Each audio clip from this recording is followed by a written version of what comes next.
Hey, it's Molly. Welcome back to my YouTube channel as we are moving through a Descendant series of videos where I'm discussing the different astrological signs on each Descendant. And now we are focusing on Sagittarius Descendant. So if you have Gemini Rising, then the opposite astrological sign of Sagittarius is right here in your chart at the beginning of your 7th house. And this is the energy that you seek to experience through and with other people as a form of knowing more about yourself, who you are, and what you believe. And that is a key word for Sagittarius is belief systems, worldview, philosophy, ideological understandings. The Sagittarius energy wants to expand, learn, and grow, and can do so with the ability to see how we all have unique experiences on this planet. And Sagittarius is the energy of what is that about? What does that mean? So you could pull in and be attracted to people from other cultures, other backgrounds, those who have had different life experiences.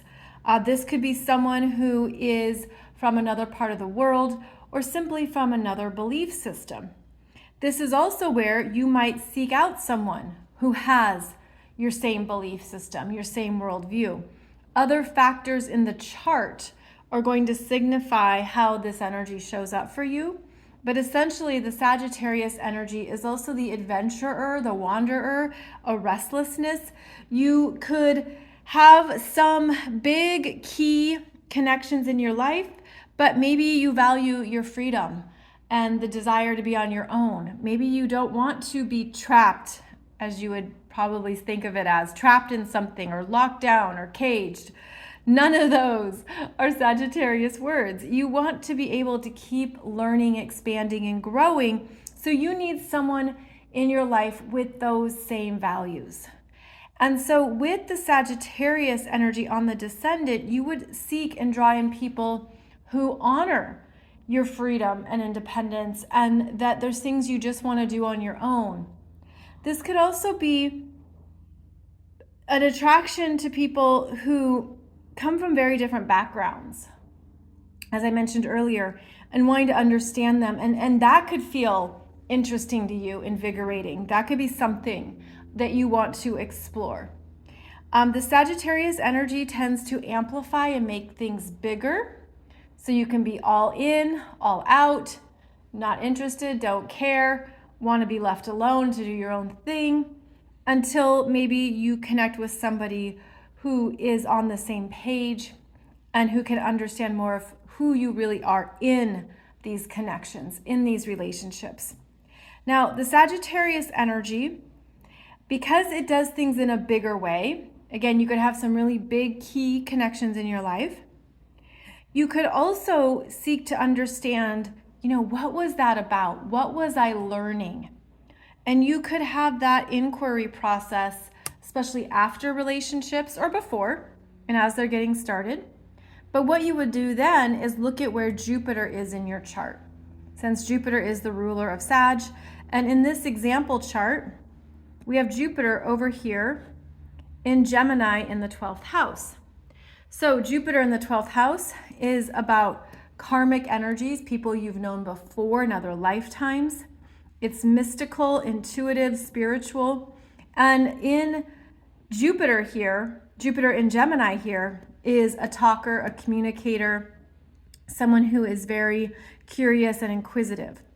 So these Jupiter and Gemini energies are more about the specifics of how the Sagittarius understands itself and what it's seeking to learn. So identify where you have Jupiter, and it could be in any astrology sign in any house. So you would identify the sign and the house for more understanding of how that Sagittarius arrow focuses in or attracts in or pulls in someone through the Sagittarius energies. And because Jupiter is the ruler, there's an effortlessness with wherever Jupiter is in your chart. You just meet people. So with this Jupiter in the 12th house, for example, people could just show up out of the blue. They're sent from spirit to arrive. So that'd be different than Jupiter in the 5th house, Jupiter in the 9th house, and the 8th house. Wherever Jupiter is where things happen easier for you. It's also where you could just know a lot of people. You just know people in different parts of the world, in different industries, in different neighborhoods, in different areas. And that's part of that Sagittarius energy. Now, in order for the Sagittarius energy to stay interested, to stay committed or involved, you'd have to look at other parts of your chart that show you how you can honor the Sagittarius energy while also being in connections with others. Now, in this chart, as you can see, we have Saturn in Sag, Uranus in Sag, Neptune in Capricorn. So right here in the 7th house, 3 important energy signatures signify that there is much that is being learned through relationships in this lifetime, and that there's people who could show up who embody one or more of these archetypal energies. This is also showing you where you're getting a master class in the Sagittarius energies, as well as this push-pull here between the commitment, traditional Saturn and the free-loving, free-spirited Uranus. In fact, the Uranus energy is stronger, and so this could be a struggle to feel like you have to confine yourself or fit into a certain connection, but rather there's a learning process underway. That's one of the things that is true for wherever Sagittarius is in your chart, but you're learning about differences. You're learning about different opinions and perspectives. You're learning how to remain in what is true for you, what you believe, but allowing room for others to have their opinions. And so this also is the energy of expectation. Sagittarius can have a lot of expectations of other people. This is who they should be. This is how they should do it. This is what they should know. So you do want to assess your own unconscious expectations of other people. If you have the Sagittarius on the Descendant, how you're expecting them to show up or what you're assuming they're about. Those would be things to look back and review in hindsight on previous connections, as well as to be mindful of going forward with new connections that you meet. Now, with Saturn, Uranus, and Neptune all in the 7th house here, this chart is from someone born in 1988. Again, it adds more significance to relationships and what you're learning, to what is being understood. And with Saturn here, there's things you have to learn and move through. Although the Saturn return brings about a seriousness in relationships. So it's almost like this could be a marriage during the Saturn return, a first marriage even, where, you think it's about one thing and then it turns into something else. This could signify, of course, big changes in connections with Uranus here. And trying to figure out this dynamic between Saturn and Uranus of, I am my own person. I need to have space in connections to be myself. That's what will really work. But it could be that you first experience them through the Saturn commitment energy first. Now, I realize I'm being very specific to this chart, but it's also to help you understand more about how all of these energies work together. They're all archetypal expressions. And when you have other planets in Sagittarius, they're going to carry that energy signature as well. And so maybe you don't have Saturn or Uranus and Sag in your chart. Maybe you have another planet in Sagittarius in your chart, and maybe it's in the 6th house.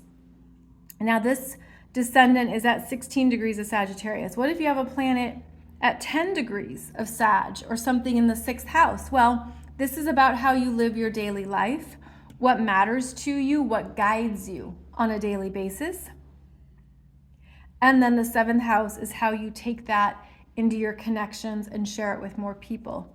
I do have another video here on YouTube called, I think it's called like Relating, Dating, and Mating in your astrology chart. And I go through the houses as it relates to relationships. So check that out because it explains how the 6th house is about refinement, choices, the realistic, everyday commitments you have, like how you live your life.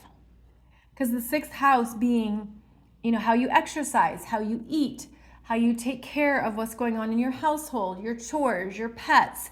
It's your daily life, like what you need to tend to. And that, of course, affects then how you establish connections. I mean, think of it in terms of how you work. Like, let's say, you work a 9 to 5, and then there's a partner who works a night shift. Well, you have different realities of your 6th house dynamics. Or one person is a vegan and one person's a carnivore.